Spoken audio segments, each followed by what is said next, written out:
যে চোখ আল্লাহর ভয়ে কাঁদে না, ওই চোখের সম্মান আল্লাহ তাআলার কাছে নাই। আল্লাহ তাআলার কাছে দুইটা ফোঁটা অনেক দামি। দুইটা ফোঁটা মাটিতে পড়ার আগে আল্লাহ তাআলা ওই ব্যক্তিকে আল্লাহ পিছনের জিন্দেগির সমস্ত গুনাহ মাফ করে দেন। এক ফোঁটা হচ্ছে যে ব্যক্তি আল্লাহ তাআলা ভয়ে নিজের গুনাহ স্মরণ করে পিছনের জিন্দেগিতে যা করছে আল্লাহ তাআলার অবাধ্যতা স্মরণ করে চোখ দিয়ে ঝরঝর করে পানি পড়তেছে। রব্বুল আলামিনের হাবিব বলেন ওই পানি জমিনে পড়ার আগেই তার জিন্দেগির পিছনের গুনাহ আল্লাহ মাফ করে দেন।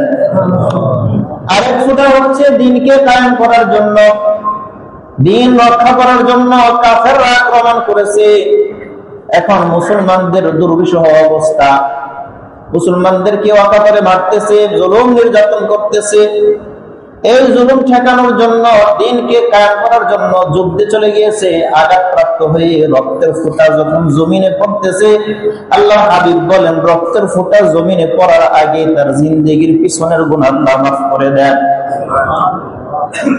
চোখের পানির ফোঁটা অনেক দাম। রব্বুল আলামিনের হাবিব পানির ফোঁটা সম্পর্কে বলতেছেন ওয়ারাজুলা দাআ রাব্বাহু খালিয়ান ফাফাযাত আইনা।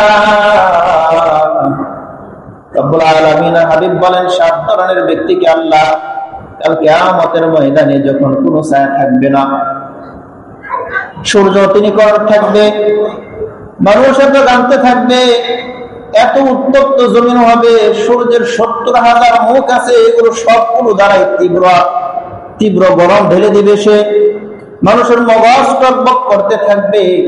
ওই অবস্থায় আল্লাহ তাবারক ওয়া তাআলা সব ধরনের ব্যক্তিকে আরশের ছায়ার নিচে স্থান দান করবেন।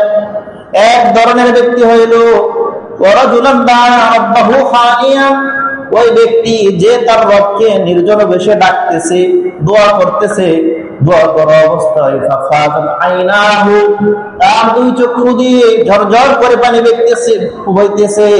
ওই ব্যক্তিকে রব্বুল আলামিন কিয়ামতের ময়দানে ডাক দিয়ে বলবেন বান্দা দুনিয়াতে আমাকে ভয় করছো, আমার ভয়ে কাঁদছো, গুনাহ হয়ে গেছে, ভুল হয়ে গেছে, আমার কাছে আসছো, আমাকে বলছো, আর চোখ দিয়ে ঝরঝর করে পানি যাচ্ছো, আজকে তুমি আসো আমার আরশের ছায়ার নিচে স্থান গ্রহণ করো। আল্লাহ তাবারক ওয়া তাআলা আমাদের সকলের জিন্দেগিকে কবুল করে নেন এবং গুনাহমুক্ত জীবন যাপনের তৌফিক দান করেন, এবং যতগুলো গুনাহ আমাদের হয়ে গিয়েছে আমাদের আমলের কারণে যেন আল্লাহ তাআলা আমাদেরকে ধ্বংস না করে দেন, শাস্তি না দেন, জীবনের পিছনে গুনাহ খাতাগুলোকে মাফ করে দেন। বলি আমিন। ওয়া আখিরু দাওয়ানা আলহামদুলিল্লাহ।